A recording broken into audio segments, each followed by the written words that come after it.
안녕하세요, 유수연입니다. 오늘 사연이 좀 길어요. 근데 제가 좀 요약을 해서 큰 물에서 일하고 싶습니다. 미국에서 대학을 나오셨대요. 그래서 초등학교 3학년부터 계속 해외에서 거주했고 대학을 미국으로 갔어요.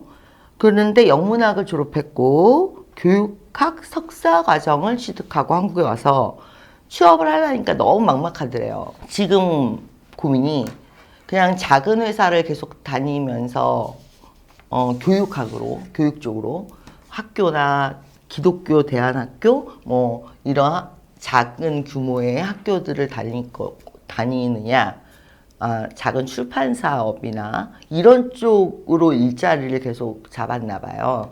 그래서 자기는 꿈이 지금 약간 여기서 제가 혼돈이 오는 게 경제적 자유라고 했는데 또한 혁신,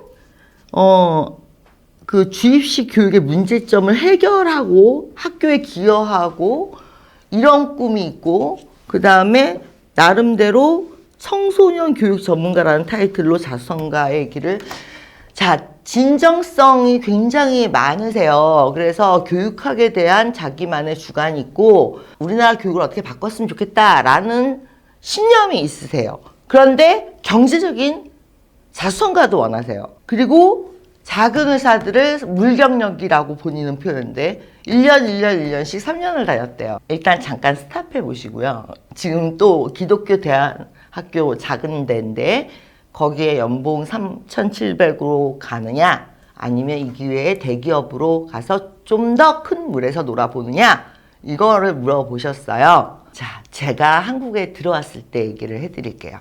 제가 한국에 들어왔을 때 스카우트 제의를 이제 어디서 받았냐면 지금 오크우드가 설립된 게 제가 한국에 들어와서 한 1년쯤 그 기간이에요.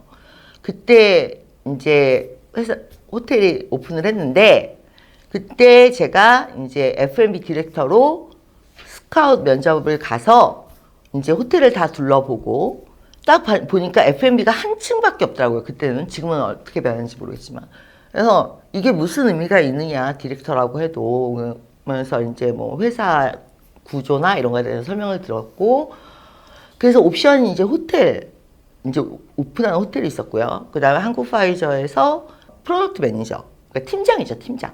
예, 팀장급 제안을 받았고, 그 다음에 영어 강사라는 알바를 하고 있었고, 그 다음에 대기업의 지원 서류를 넣고 있었어요.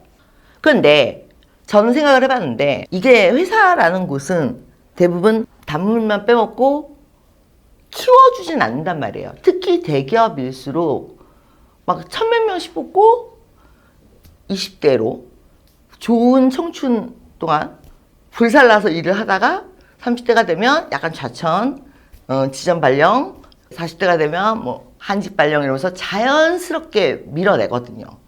그러니까 대기업에 간다고 해서 본인의 역량이 커지진 않아요. 그 조직에서 더 성과를 내기가 오히려 힘들어요. 왜냐하면 대기업으로 가면 나라는 존재는 그냥 커다란 기차가 이렇게 있으면 그 밑에 굴러가는 레일의 한 부속품이에요. 그러니까 회계면 회계만 해야 되고 영업이면 영업만 해야 되고 그러니까 그 한 분야만 파고들기 때문에 오히려 일적으로는 시야가 더 좁아져요. 그러니까 일적으로 시야가 넓어지려면 중소기업이 나요. 왜냐하면 중소기업은 이것도 해야 되고 저것도 해야 되고 많은 경험을 하게 되는데 대기업은 자기 부서에 좀 이게 갇힐 수 있어요. 그냥 딱딱 맞춰지는 거예요, 구성원이. 그래서 성과를 얘기하신다면 대기업에 가시는 건 큰 의미가 그다지 없을 것 같아요. 대기업에서 성과 내는 건 더 힘들거든요. 그리고 주어진 역할이 오히려 더 한정적이다, 중소기업보다.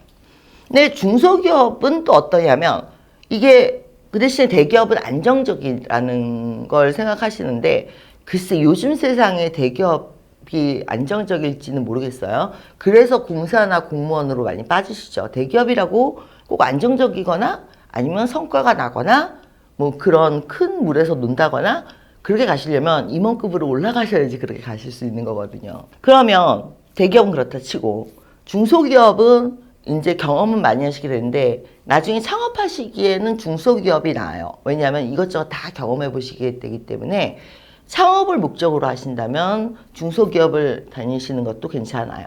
근데 대기업에 가면 조직과 뭐 그런 거 체계에 대해서 배우느냐, 그거는 그만큼의 나이가 되면 배워요. 그러니까 대기업에서도 10년 차, 20년 차 이렇게 있어 봐야지 배우는 거고. 일단 이분의 성향상 여기서 오래 사셨고, 그래서 저는 대기업에 가서 여자인 내가 30대 중후반이 되면 여자 직원들은 많지만 임원이 없다라는 점에서 나는 회사를 선택하지 않았어요. 그러니까 시장 분석을 많이 한 거죠. 저는 거의 6개월 정도 했어요. 시장 분석을. 한국에 들어와서 강사하면서. 그랬을 때 왜 교육을 했느냐? 저는 반대예요. 이분은 영어 교육 석사를 하셨지만 저는 마케팅 석사를 했거든요. 경영학 석사를. 그런데 제가 봤을 때 나의 성과나 상품성은 강사 시장이라는 작은 시장에, 대기업이 못 들어오는 시장에 내가 어떤 존재감을 드러내기가 더 쉽다고 판단을 해서 대기업에 안 가고 나는 강사로 가면 5년 안에 브랜드가 될 수 있다. 그렇지만 대기업을 가면 5년 뒤에는 한마디로 물먹을 수 있다. 회사에서. 나는 이제 그런 분석을 많이 하고 나의 성향까지. 그리고 이제 그 한 6개월이라는 시간을 분석을 많이 한 다음에 최종 직업으로 이제 강사 교수를 결정한 거거든요. 근데 지금 보시면 지원하실 때 기회가 오면 그냥 막 지원을 하시는 것 같아요. 그게 자기가 소모되고 있다라는 걸 잘 이해하시고 그 소모를 어디서 어떤 목적으로 시킬 거냐. 근데 그때 경제적인 자유와 자기의 신념, 이게 다 이루어지는 건 사실 그렇게 많이 나오는 케이스가 아니에요. 대부분은 경제적인 자유가 먼저 오고, 그 다음 경제적인 자유가 오고 나서 신념이 이루어지는 그런 단계들이 있어요. 이걸 동시에 추구하시니까 지금 갈등이, 컨플릭트가 오는 거거든요. 좀 분석이란 걸 해보세요. 나의 성향과 그 다음에 순서, 1순위, 돈이 먼저냐, 나의 신념이 먼저냐. 왜냐하면 이거 동시에 두 개는 같이 오진 않아요. 그렇기 때문에 신념을 따라가시는 분들은 그 신념이 증명될 때까지 꽤 많은 시간과 노력이 들어가요. 경제적으로 어렵고. 경제적인 자유를 원하신다면 신념을 일정 정도, 일정 기간 정도는 너무 내세우시면 안 돼요. 그러다 보니까 신념과 너무 복잡하세요. 지금 머릿속이. 너무 복잡하시기 때문에 우선순위를 잘 세우시고, 그 다음에 중소기업에 갈 때는 그 중소기업의 연역이나 아니면 재정 상태나 이런 것들을 꼭 보고 들어가세요. 그렇지 않고 아무 중소기업이나 스타트업 같은 데는 그 대표분들의 경력, 이런 것도 중요해요. 그러니까 스타트업이라고 들어가지 말라는 게 아니에요. 대표님의 경력이나 그런 것들이 보고 배울 수 있으면 들어가시는 거죠.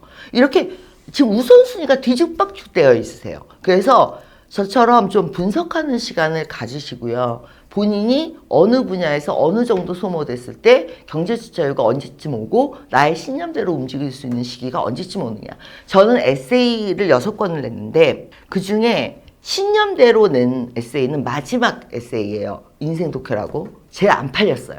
그러니까 신념이 너무 이렇게 내공이나 신념이 너무 강하신 분들은 대중성이 없기 때문에 이거를 전면에 내세우면, 무명이신 분이 그걸 전면에 내세우면 그게 유명세랑 같이 오기는 힘들다. 실력만큼 유명세가 붙는 게 아니다.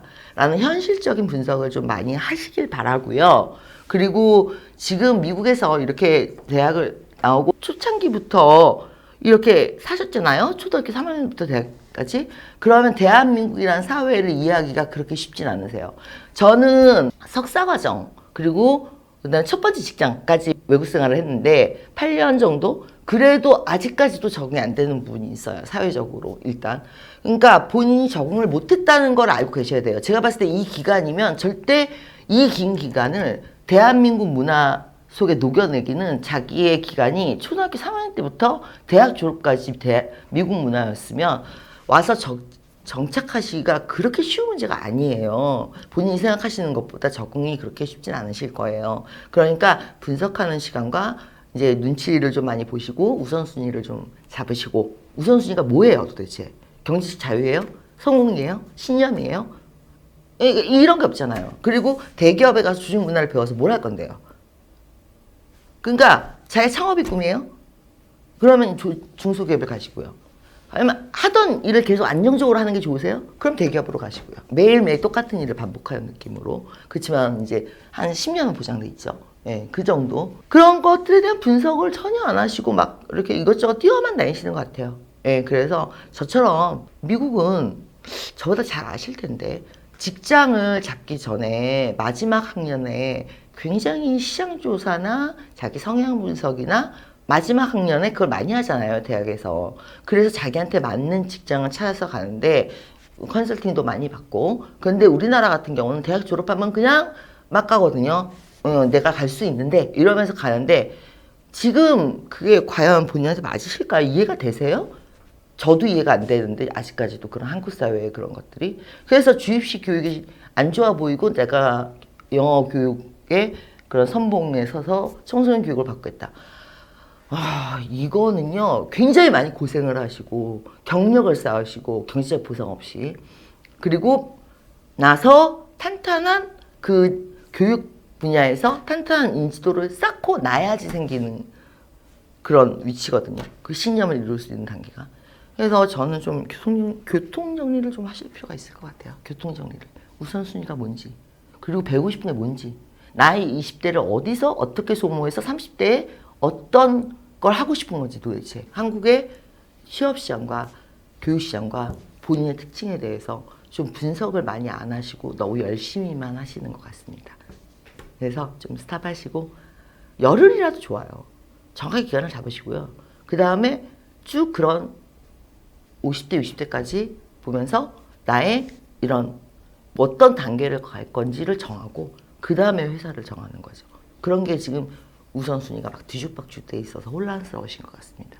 이 절실함이 사실은 편지에서 느껴지세요. 근데 저도 이 절실함을 겪어봤는데 이 적응 기간이란 게 만만치 않더라고요. 그래서 저는 고작 8년을 있다가 왔는데 적응 기간이 그렇게 6개월 정도 분석을 하고 뛰어들었는데 한국에 대해서 지금 초등학교 3학년부터 대학까지 완전히 미국에서 나와서 한국에 들어왔는데 어떻게 적응 기간을 안 갖고 막 이렇게 움직이시는지 모르겠어요. 적응 기간을 갖도록 하세요. 네. 그리고 우선순위를 잡도록 하시고요. 도움이 됐으면 좋겠습니다.